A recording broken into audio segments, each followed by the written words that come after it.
Hello बच्चों, let's read this question. The question says a 40 ml mixture of H2 and O2 at 18 degrees Celsius and 1 atm pressure was sparked so that the formation of water was complete. The remaining pure gas had a volume of 10 ml at 18 degrees Celsius and 1 atm pressure.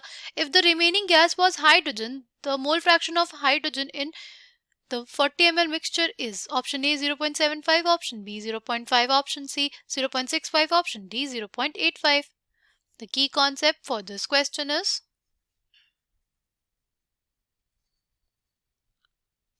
mole fraction. Mole fraction क्या होता है? Mole fraction is number of moles of a substance by total number of moles. ठीक है?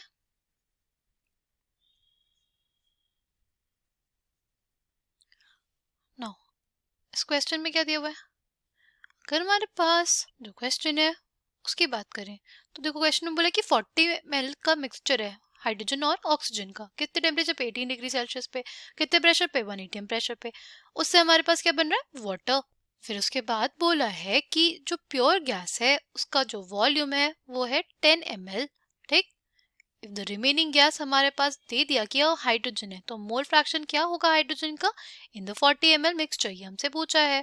ठीक, now देखो water के formation की बात करें तो वाटर के फॉर्मेशन हमारे पास होता है according to this reaction, right. देखो यहाँ पे ना हमारे पास initially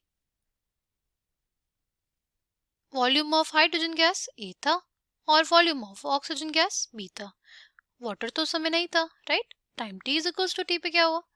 time T is equals to T पे हमारे पास ना जो हमारा फॉर्मेशन ऑफ वाटर कंप्लीट हुआ, हमारे पास हाइड्रोजन गैस बच गई, यानी हमारी जो ऑक्सीजन गैस होगी वो खत्म हो गई होगी।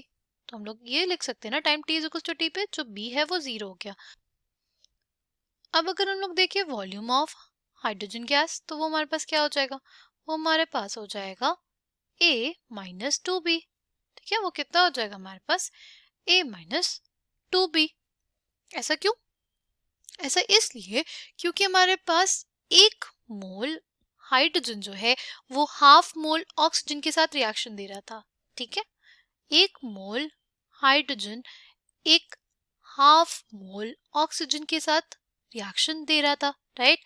तो अगर हमारे पास एक मोल ऑक्सीजन रहता तो वो किसके साथ रिएक्ट करता? वो 2 मोल हाइड्रोजन के साथ रिएक्ट करता। तो अगर हमारे पास b मोल्स ऑफ ऑक्सीजन है तो वो रिएक्ट करेगा कितने? 2b मोल्स ऑफ हाइड्रोजन के साथ। ठीक है, तो इसलिए हमारे पास 2b हमने सब्ट्रैक्ट कर दिया, राइट। जो a माइनस 2b आया वो हमारे पास कितना दिया हुआ है क्वेश्चन में? ये बेसिकली हमारे पास वॉल्यूम है। Volume will be directly proportional to n by Avogadro's law, क्योंकि एवोगाड्रोस लॉ क्या कहता है? एवोगाड्रोस लॉ ये कहता है कि volume is directly proportional to number of moles if the pressure and temperature are kept constant, right. तो हमारे पास देखो टेम्परेचर तो कांस्टेंट है ना और प्रेशर भी हमारे पास कांस्टेंट है, तो हमारे पास v is directly proportional to n। तो हमने ये लिख दिया a माइनस 2b, और ये जो a माइनस 2b है उसकी वैल्यू कितनी दी हुई है हमको? दी हुई है 10 ml, राइट। और हमें पता है a प्लस बी हमारे पास कितना था? 40 ml। तो लिख लेंगे हमारे पास दो इक्वेशंस है, volume of hydrogen plus volume of oxygen is basically equals to 40 ml। ये हमारे पास कब था? इनिशियली। और हमारे पास बाद में a माइनस 2b कितना आ गया? a माइनस 2b हमारे पास आ गया 10 ml which is the volume of hydrogen remaining, right. अब इसको हम लोग क्या कर देंगे, इन दोनों को सब्ट्रैक्ट कर दें अगर, तो हमारे पास क्या आ जाएगा? हमारे पास आ जाएगा 3b is equals to 30 ml। b कितना आ गया हमारे पास? 10 ml। b कितना आ गया हमारे पास? b आ गया 10 ml। ओके, और अगर बात करते हैं a की, a क्या आ जाएगा हमारे पास? a will be equals to 40 minus 10, right. किस वाली इक्वेशन से? ये जो फर्स्ट वाली इक्वेशन है उससे। ए आ जाएगा हमारे पास 30 ml। ए क्या था हमारे पास? ए था volume of hydrogen gas. Volume of hydrogen gas is equals to 30 ml। ठीक। और volume of oxygen gas is basically equals to 10 ml। Okay, हमारे पास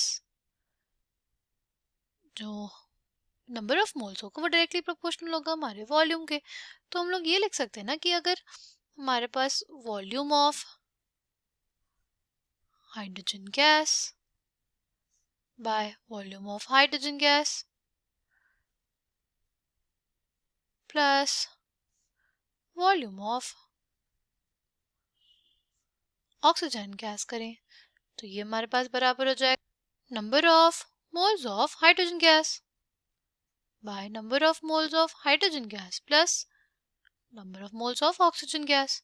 ठीक है, तो हम लोग इसके टर्म्स में निकाल लें, वॉल्यूम के टर्म्स में। ये हमारे पास 30 ml बाय 30 प्लस 10 कितना आ गया? ये हमारे पास आ जाएगा 30 बाय 40। कितना आ जाएगा? आ जाएगा 30 by 40 which is equals to 0.75। तो हम इसको लिख सकते हैं, जो हमारे पास मोल फ्रैक्शन आ गया हाइड्रोजन गैस के लिए वो आ जाएगा 0.75। ठीक है, ये किसके बराबर आ जाएगा? ये 0.75 के बराबर आ जाएगा। Coming back to the question, correct answer for this question will be option A. I hope you understood it well. Thank you and all the best.